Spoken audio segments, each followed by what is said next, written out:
والصلاة والسلام على جميع الأنبياء والمرسلين نبينا محمد وعلى آله وصحبه أجمعين. أما بعد زه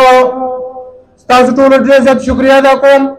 چې د پاکستان تحریک انصاف د کور کمیټۍ په یو شارټ نوټس باندې د ریلیز عمران خان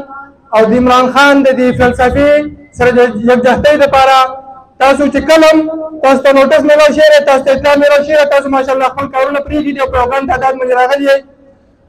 عمران خان د یو فلسفي نوم دی یو آیډیا نوم دی که د پاکستان د جابر اسټیبلیشمنټ دا جابر ادارې کوم چې په زور د خلکو نه خپل عزت غواړي څنګه د مولا صاحب وایي چې ادارو عزت نه وي د ادارو کارونه د عوام خدمت وي پاکستان کې چې کوم فسطائیت روان دی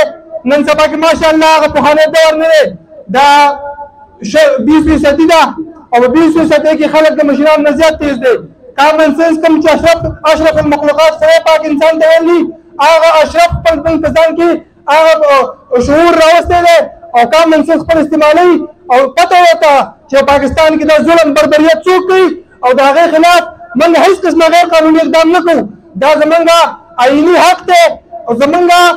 د پاکستان یو پولیټیکل سیسټم دی دا حکومت موږ له اختیار راکړی دی نظام موږ له اختیار راکړی دی موږ دغه کولی شو چې ستاسو خلاف ستاسو د جبر ستاسو د ظلم خلاف موږ په دې معاشره کې دا یو شعور او دا ستاسو بېزتي کولی شو کوم اسکر کمپیوټر شو کولی او د هغې پورې په تاسو زموږ دا احتجاج دا به روان وي څو پورې زموږ عمران خان په پاکستان کې د عدل او د انصاف نظام نه راولي تاسو ټول ډېر زیاته مننه کوم چې په شارټ نوټس باندې د عمران خان ریلیز لپاره راغلی او امید لرم چې انشاءالله بیا داسې احتجاجونه تاسو به بیا راځئ د الله